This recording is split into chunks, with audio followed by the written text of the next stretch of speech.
Баршаңызға сәлем достар. Бұл видеоны қарамас бұрын менің каналыма тіркелуді ұмытпаңыздар.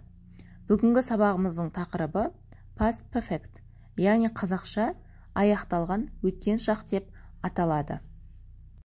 Аяқталған өткен шақ өтіп кеткен іс-әрекеттен бұрын болған іс-әрекеттерді айтқанда қолданылады. Ал енді мысал келтіріп көрейік. They had already reserved the table when they went to the cafe.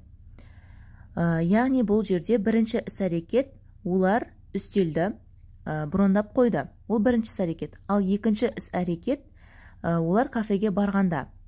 When дегеніміз кезде деп аударылады, сондықтан олар кафеге барған кезінде, ал олар әлде қашан үстелді бұрындап қойды.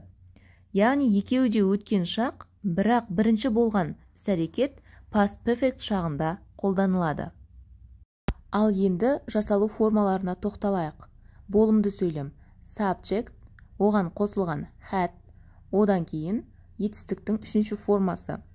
Егер де етістіктің үшінші формасы болмайтын болса, етістікке ed жалғауын жалғаймыз.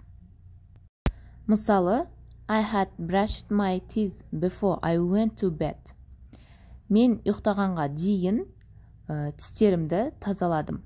Яғни бірінші іс-әрекет тістерін тазалады, содан кейін ұйқыға жатты. Бірақ екеуі де өткен шақта болған іс-әрекет болып табылады. Келесі сұраулы сөйлем.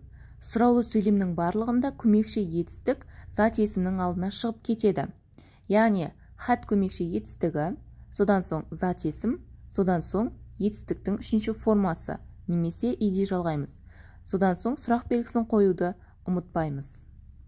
Ал енді жаңағы сөйлемді сұраулы сөйлемге ауыстырып көрейік. Had you brushed your teeth before you went to bed? Сен ұйықтамас бұрын тістеріңді тазаладың ба? Деп аударылады. Келесі болымсыз сөйлем. Болымсыз сөйлемде әрине not қолданылады. Бірінші зат есім, содан соң had, содан соң оған notты жалғаймыз, содан соң verb, яғни етістіктің үшінші формасы қолданылады. Мысалға назар аударатын болсақ, I hadn't brushed my teeth before I went to bed. Мен ұйықтамас бұрын тістерімді тазаламадым деп аударылады. Бұл жерден тағы байқай кететін нәрсе, had not толық нұсқасы, ал hadn't қысқартылған нұсқасы болып табылады.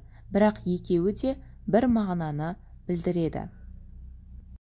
Бүгінгі видео сабақ осымен аяқталды. Видео сіздерге ұнаса, лайк басып, каналға тіркелуді ұмытпаңыздар.